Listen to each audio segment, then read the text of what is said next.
Então, gente, essa é a questão da prova do semestre passado.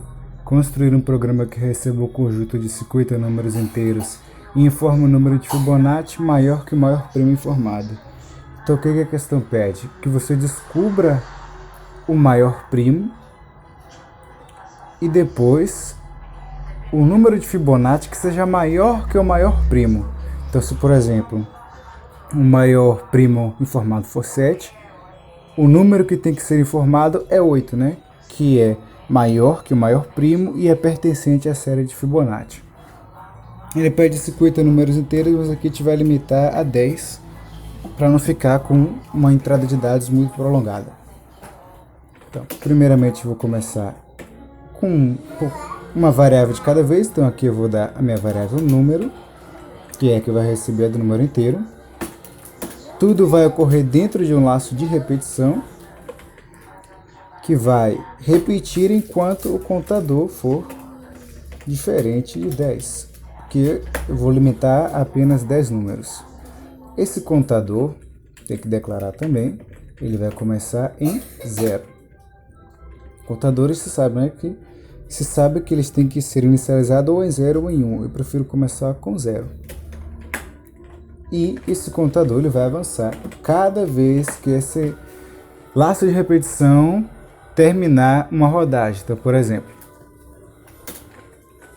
eu vou declarar aqui minha função de entrada de dados, que vai receber a variável número. Então, esse contador aqui, pensemos o seguinte: o laço vai começar aqui, ele vai fazer a entrada de dados, depois ele vai contar 1. Quando repetir de novo, vai fazer outra entrada de dados, vai contar 2. Repetiu de novo, vai fazer a entrada de dados, contador 3, até chegar em 10. Quando chegar em 10, ele vai ser interrompido. Vamos na entrada de dados aqui, que vai receber o número. Aqui eu vou pedir que seja informado, informe o número inteiro. Scanf, número. Aproveitando agora para falar pela primeira vez na aula sobre ponteiros. Toda vez que uma variável for atualizada, receber um novo valor, for alterada e a declaração de sua variável estiver no main, quando você transportar ela para outro programa, para um subprograma no caso, ela precisa de um ponteiro. Porque quando a gente declara uma variável aqui, e você transporta ela para outra parte da memória, que no caso aqui é o nosso programa, ela perde a referência de endereço de memória dela. Então, ela até vai, ela consegue, você consegue ler o número, mas você não consegue alterar mais ele. Então, passo um ponteiro aqui, porque eu vou alterar essa variável em outro momento. E aqui eu coloco um i comercial, que é para indicar que em outra parte do programa, aquela variável vai ser apontada com um ponteiro que vai localizar o endereço original de memória dela para que ela possa ser alterada. Quando a gente usa ponteiros no scanf, a gente não usa mais o i comercial, certo? Outra coisa a se pontuar. Aqui, um comentário simples. Aqui a minha variável está nomeada de número e aqui ela está nomeada de num. Isso não faz a menor diferença, tá? Aqui num, aqui número. Isso não vai fazer diferença. Você pode denominar ela de qualquer nome aqui dentro, certo? Mas aqui, quando a gente usar a variável num de novo em outros subprogramas, aqui dentro sempre vai ser num, mas fora pode ser qualquer nome, certo? Outra coisa que nós vamos fazer aqui, outra coisa bem simples também, é usar o contador, só para a gente ter um controle no scanf de que posição a gente está no contador, certo? Então eu vou chamar aqui de cont, e aqui eu vou usar nessa função também este contador. Cont. Eu vou chamar de cont mais 1. É só para vocês verem o seguinte. eu estou com meus subprogramas embaixo do main, então eu tenho que declarar as funções copiando e colando o corpo delas antes do próprio main. Eu vou rodar essa questão aqui só para vocês mostrar o que isso faz aqui. Então, estou usando o contador que está aqui, começou em 0, aí aqui eu digo conte mais 1. Então o conte que estava em 0 passa para 1. Isso é só para questão de demonstração, para a gente saber em que posição a entrada de dados está. Certo? Finalizar a entrada de dados. Vamos agora fazer o conta divisores, uma outra função que vai ter como propósito contar os divisores desse número. Então, a conta divisores. Quem eu vou usar de variáveis nessa função conta divisores? Eu vou usar a variável número, porque eu quero saber quem são os divisores daquele número, quantos são, para falar a verdade, para ser mais exato.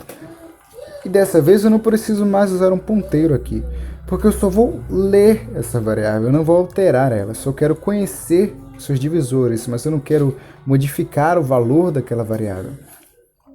E aqui eu vou criar uma variável que vai se chamar divisores e ela vai receber um ponteiro. Por que ela vai receber um ponteiro? Deixa eu só declarar, chamar a função aqui, vou usar não sem ponteiro, e aqui eu vou declarar a variável divisores, essa sim com uma referência de endereço de memória. Contadores já sabemos que começam sempre com 0 ou com 1, certo? Por que eu estou dizendo que essa variável divisores ela vai receber um ponteiro? Repare. Sabemos que para achar um número primo tem várias maneiras de fazer, mas eu uso o laço for, que eu não vou entrar aqui em aprofundamento porque é uma coisa que vocês já estão vendo já duas listas atrás, então acho que já está um pouco esclarecido o funcionamento de achar primos.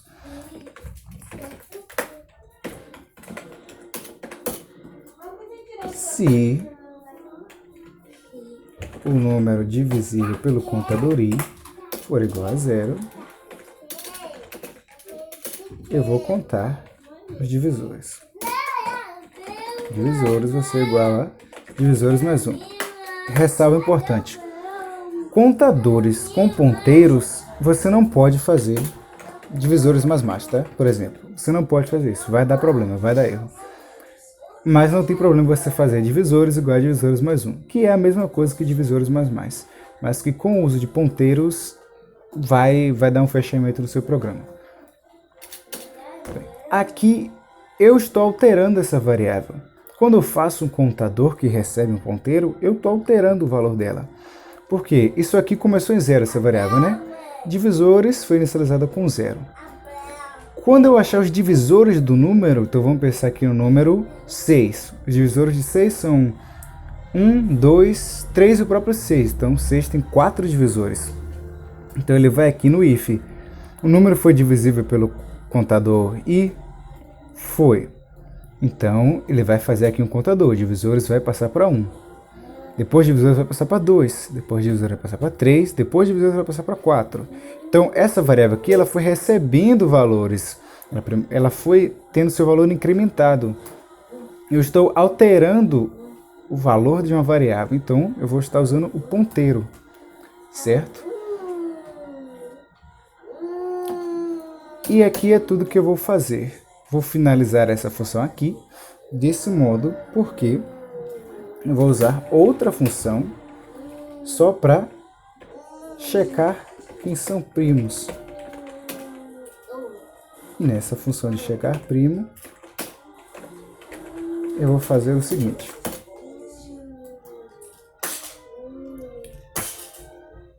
Se divisores for igual a 2, primos igual a primos mais 1. O que está acontecendo aqui?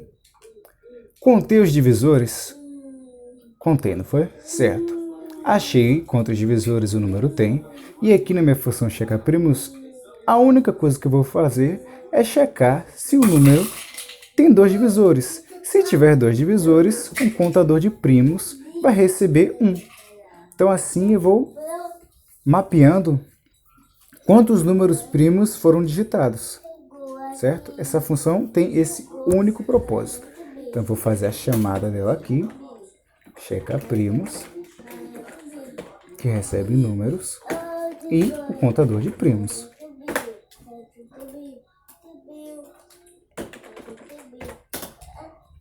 Uma coisa importante, essa variável divisores ela tem que ser zerada. Por quê? Vamos lá, digitei o primeiro número, exemplo, 6. 6 tem 4 divisores. Então aqui ela vai avançar. 1, 2, 3, 4.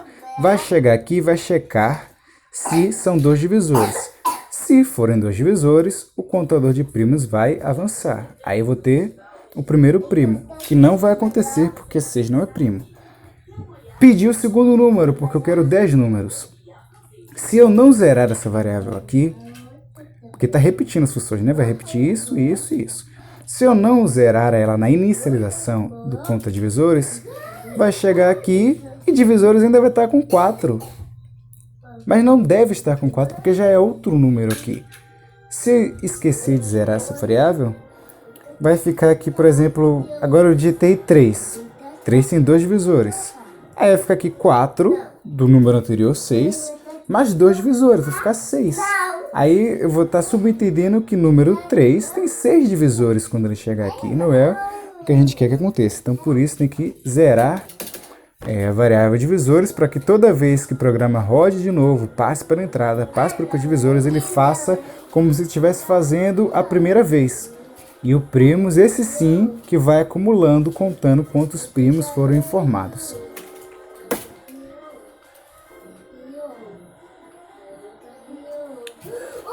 Nessa função pega maior primo, que vai ser escrita agora, ela vai receber os divisores, né? Porque o número ele tem que ter 2 divisores para ser primo, né? Então eu tenho que checar quantos divisores ele tem.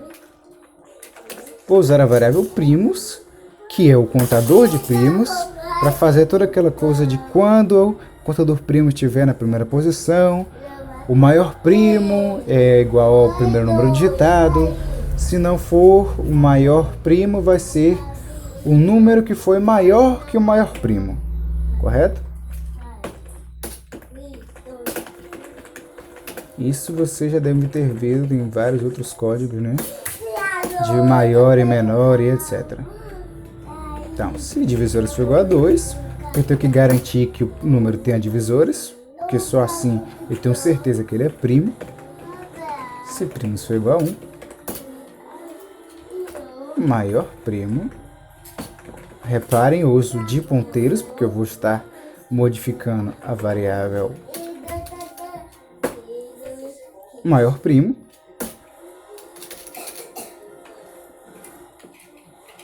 Vou colocar só em uma linha, já que se trata só de uma coisa. Se o número for maior que o maior primo,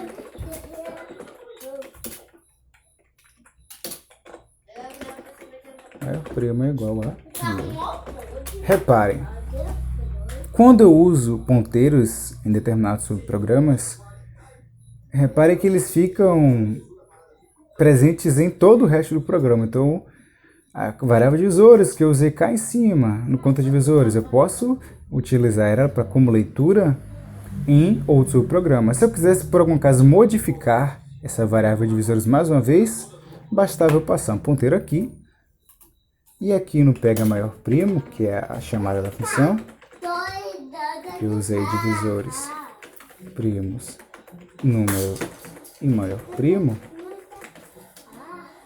era só eu passar outro ponteiro aqui, certo? Mas não é o que eu quero fazer agora, mas seria perfeitamente possível. Maior primo vai ser modificado, então vai receber um ponteiro. E aqui ela vai ter o valor zerado, certo?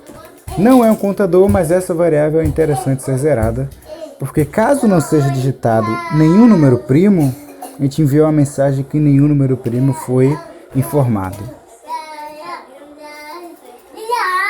E agora, o que a gente vai fazer agora?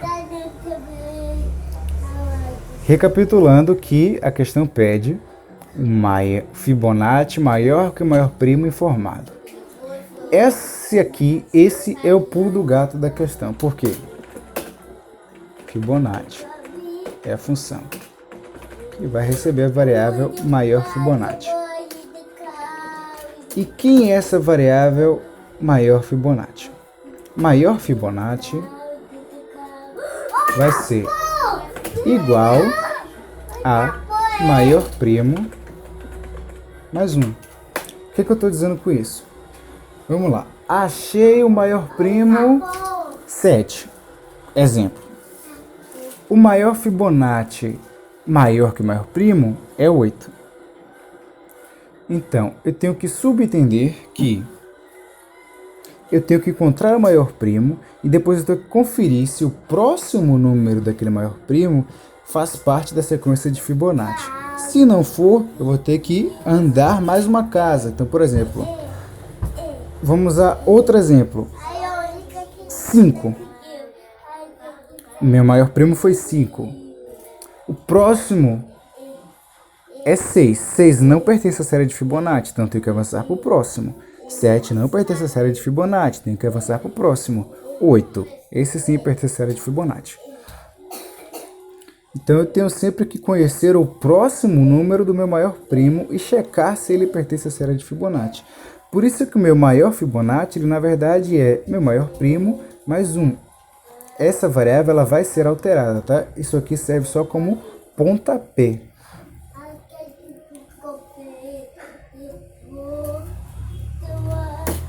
E isso só vai ser realizado se o meu maior primo ele for maior que 0. Como eu disse, se ele for menor ou igual a 0, quer dizer que não houver um número primos informados. Então eu só vou igualar a maior Fibonacci se houver um maior primo. Mas vamos lá. Repare outra coisa. Você fazendo uma entrada de dados, o processamento, que no caso aqui o meu processamento está separado em 3 subprogramas diferentes. Você pode usar o main a seu favor, você pode declarar variáveis processor dentro do main, você pode manipular o programa dentro do main. Desde que você tenha 3 subprogramas, entrada, processamento e exibir resultado, você pode usar o main sim a seu favor. Você não precisa fazer tudo com os subprogramas, desde que você já tenha executado pelo menos 3 deles. Certo? Inclusive eu poderia ter feito conta divisores, o checa-primos e o pega-maior-primo em um subprograma só, que ainda estaria certo. Eu estou fazendo aqui separado por questão de organização mesmo, certo? Então, vamos fazer só uma coisa aqui. Vou fazer minha função Fibonacci, que eu não vou explicar, para falar a verdade, porque existem vários jeitos de fazer Fibonacci, vários mesmo, e cada uma pessoa entende de jeito, e etc, etc. Então eu vou pular a parte de Fibonacci, pular entre aspas, né? Vou pular, mas eu vou explicar o que está acontecendo dentro dela. Nessa minha questão aqui Fibonacci, eu vou checar se o meu maior Fibonacci é o número 1 ou o número 2. Se for um dos dois, Fibonacci é a variável que vai dizer se o número é Fibonacci ou não. Se for igual a 1, quando essa variável receber 1, repare que ela é uma variável local, vou usar ela, eu declarei ela aqui dentro, porque ela cumpre o propósito dela aqui dentro, eu não usei ela no main. Podia ter usado no main e passado um ponteiro aqui também, mas como eu vou usar ela só com o propósito de descobrir se o número é Fibonacci ou não, eu posso declarar ela aqui localmente. Não vou precisar da variável A, B e F e outros momentos no programa. Vou precisar só da Fibonacci. E a gente vai poder utilizar ela usando o return, né? Retornando o valor dela, que a gente vai ver daqui a pouco. Enfim, se o maior Fibonacci for 1 for igual a 2, então o número é Fibonacci. Detalhando ainda, repontuando que eu não vou detalhar o funcionamento dessa função de Fibonacci, porque existem vários jeitos de fazer. Mas a lógica, quando você pegar a função, fazer no sujeito, eu espero que fique claro o que está acontecendo na minha questão. Achei se o número é Fibonacci? Certo, eu vou dizer que ele é 1, e eu vou retornar a variável como parâmetro da minha função. Inclusive, se eu vou retornar um valor, ela é variável tipo inteira ou tipo float. Neste caso aqui ela é tipo inteira, porque ela tipo inteira, porque ela vai retornar apenas 1 ou 0. O que eu estou dizendo com isso? Que toda a minha função Fibonacci, ela vai ter um valor também. É como se ela fosse uma variável. Então, essa minha função Fibonacci, ela tem valor 1 quando o número que eu estou interessado em saber se é Fibonacci ou não for realmente Fibonacci. Certo? Inclusive, essa variável f Fibonacci, ela tem valor 0. Então, ela fica aqui esperando o número ser encontrado como Fibonacci. Caso não, ela vai permanecer como 0. E aí, subentende-se que minha função Fibonacci tem valor 0. E então, nenhum número de Fibonacci foi encontrado. Aqui é a mesma coisa, sem entrar muito no detalhamento da função de Fibonacci. Achei o número de Fibonacci dentro da função, vou dar valor 1 para a variável Fibonacci e vou retornar o valor dela. Inclusive, esse retorno aqui é desnecessário. Só preciso de um retorno no final do programa. Por que isso? Porque se eu não achar nenhum valor Fibonacci, ele precisa retornar 0 ainda, certo? Mas nessa questão é impossível não achar o número Fibonacci. Por que é impossível? Entramos aqui. Enquanto... Aqui a gente vai usar uma coisa que é interessantíssima. Quando você pode usar uma função do seguinte modo. Uma função... Toda vez que eu falar função, eu falei função, eu estou me referindo ao seu programa. Fibonacci maior Fibonacci.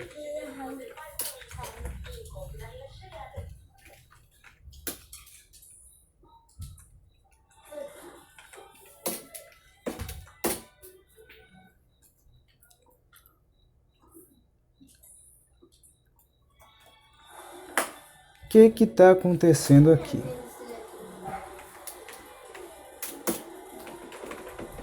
Vou escrever, depois eu volto para explicar. Essa função Fibonacci, ela vai ser repetida enquanto o valor dela, que vai ser retornado por essa variável f Fibonacci, for diferente de 1, ela vai ficar repetindo. Então, o que está acontecendo? Como eu expliquei, o maior primo foi 5 no exemplo. O maior Fibonacci vai ser o maior primo mais 1. Então, o maior Fibonacci aqui vai receber 6, certo? 6 pertence à série de Fibonacci? Não. Essa função aqui vai repetir. Quando ela repete, o que acontece aqui? O maior Fibonacci vai receber um incremento. Então, meu maior primo foi 5, meu maior Fibonacci vai ser o maior primo mais 1, então ela vai ser 6. 6 é Fibonacci? Não, a função vai repetir.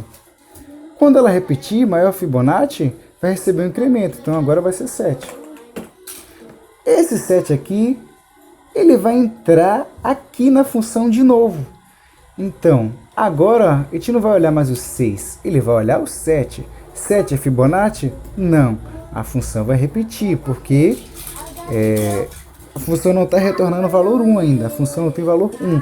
Então quer dizer que ela ainda não achou o número de Fibonacci. Incremento mais 1, porque, como se sabe, maior Fibonacci, isso é um contador, na verdade, né? É igual a maior Fibonacci mais 1, é a mesma coisa. Então, toda vez que repetir, sempre que não encontrar valor 1, vai repetir e maior Fibonacci vai aumentar em 1, porque assim ela está avançando as casas. Agora, repetir mais uma vez, 8. Entrou aqui 8, a função vai receber 8, chegou 8 aqui, ela vai achar 8 como Fibonacci, a variável f Fibonacci vai receber 1, retornando o valor da variável como 1, esse laço de repetição aqui vai parar. Porque o retorno da função agora não é mais 0 como estava sendo antes, como estava sendo no caso do 6 e do 7. Porque agora o número é 8. E 8 pertence à série de Fibonacci. Então esse laço de repetição vai chegar ao fim. E o programa vai continuar. Então qual é o pulo do gato aqui? Usar a função subprograma em uma repetição. E enquanto ela não tiver o valor desejado, que é enquanto, no nosso caso, achar o número de Fibonacci, o maior Fibonacci vai receber mais um. Recebendo mais um, passa para o próximo. Se achou, beleza. Se não, repete até achar. Então, por isso que esse programa, esse código, ele nunca vai deixar de achar um número de Fibonacci, certo? Então, finalizando isso, o programa está praticamente encerrado, porque agora é só fazer a exibição de resultados. Repare que dentro do main, que é como eu utilizei esse subprograma aqui, você não precisa declarar ponteiros nem endereços, nada do tipo, porque no main é livre para usar como era antigamente, quando não se usava esse subprograma e tal. Você pode usar as variáveis aqui sem se preocupar em passar ponteiro, etc. Inclusive, o que você fizer aqui dentro do main está disponível no resto do programa. E é inclusive o que eu vou fazer aqui, porque no meu subprograma exibe o resultado, eu vou mostrar quem é o meu maior primo e quem é o meu maior Fibonacci. Por questões de preguiça mesmo, vou copiar do código aqui, que é o código feito, só para não escrever mesmo.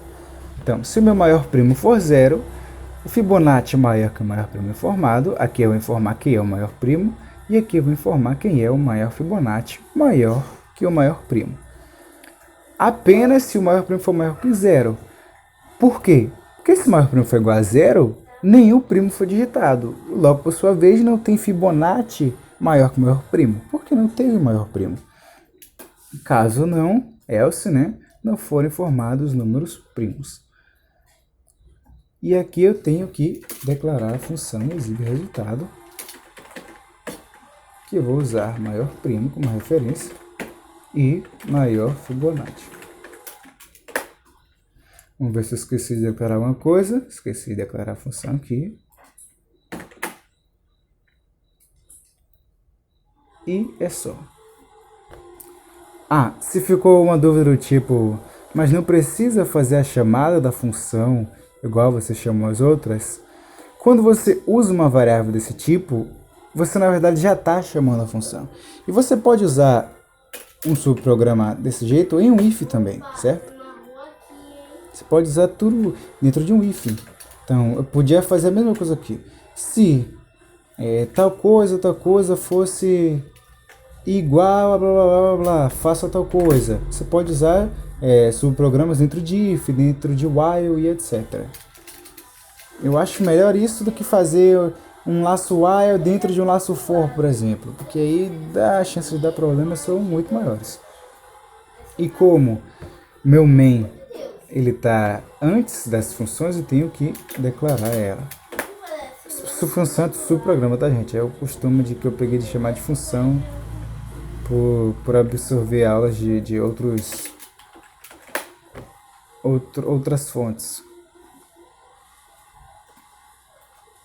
Tá aqui meu checa primo. Aí, quando você vai de lá no negócio, o mapa fica mais grande. Opa!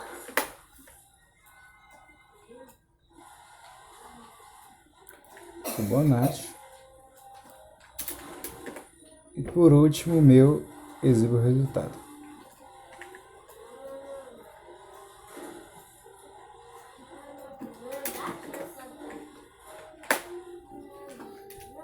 Vamos ver se tá tudo certo. Fibonacci usa mais Fibonacci. Não chamei a função Fibonacci, Faltou chamar a função Fibonacci. Eu esqueci. Não, caí no meu próprio erro. Repare. Faltou chamar a função Fibonacci, sendo que eu acabei de explicar aqui, não precisa de chamada se ela estiver inclusa em um if ou em um while. Então eu acredito que esteja finalizado. Vamos ver? Faltou o que aqui? Vejamos o que faltou. Esperado um if. aqui. Faltou só um ponto e vírgula.